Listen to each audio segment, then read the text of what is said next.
So I will be reading from Gone with the Wind, and I just really like the book, honestly. Really well written, lots of good description added. Some of the description does take away from the drama and the action going on. But if you do love romance and lots of drama in a book, I highly recommend Gone with the Wind. Also, I will be reading a part that's at the end that's probably the most iconic part of Gone with the Wind, except for Scarlett O'Hara saying that she'll never starve again.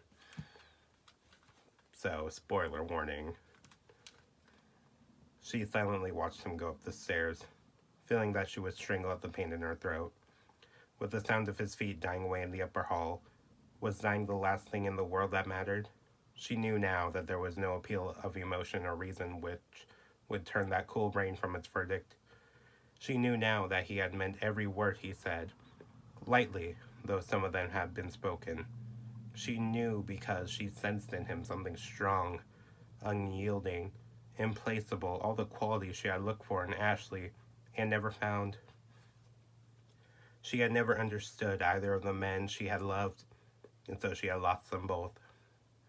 Now she had a fumbling knowledge that, had she ever understood Ashley, she would never have loved him. Had she ever understood Rhett, she would never have lost him. She wondered, forlornly, if she had ever really understood anyone in the world. There was a merciful dullness in her mind now, a dullness that she knew from long experience would soon give way to a sharp pain, even as severed tissues shocked by the surgeon's knife have a brief instant of insensibility before their agony begins. I won't think of it now, she thought grimly, summoning up her old charm. I'll go crazy if I think about it now. Losing him now. I'll think of it tomorrow. But, her heart cried, casting aside the charm and beginning to ache, I can't let him go. There must be some way. I won't think of it now, she said again, aloud, trying to push her misery to the back of her mind, trying to find some bulwark against the rising tide of pain. I'll go home to Tara tomorrow. And her spirits lifted faintly. She had gone home back to Tara, once in fear and defeat, and she had emerged from its sheltering walls, strong and armed in victory. What she had done once, somehow, please God, she could do again. How? She did not know. She did not want to think of that now.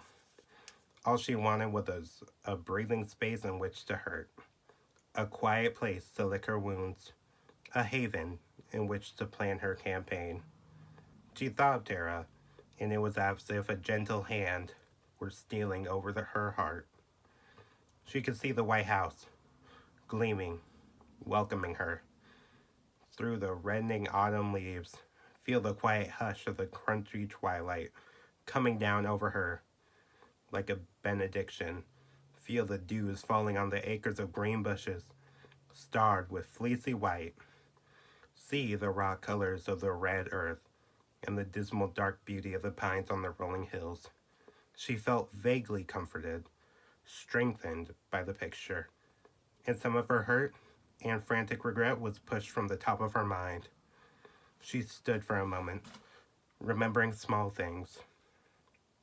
The avenue of dark cedars leading to Tara, the banks of Cape jessamine bushes, vivid green against the white walls, the fluttering white curtains, and Mammy would be there. Suddenly she wanted Mammy desperately, as she had wanted her when she was a little girl.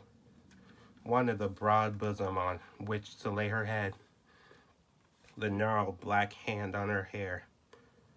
Mammy, the last link with the old days, with the spirit of her people who would not know defeat, even when it stared them in the face.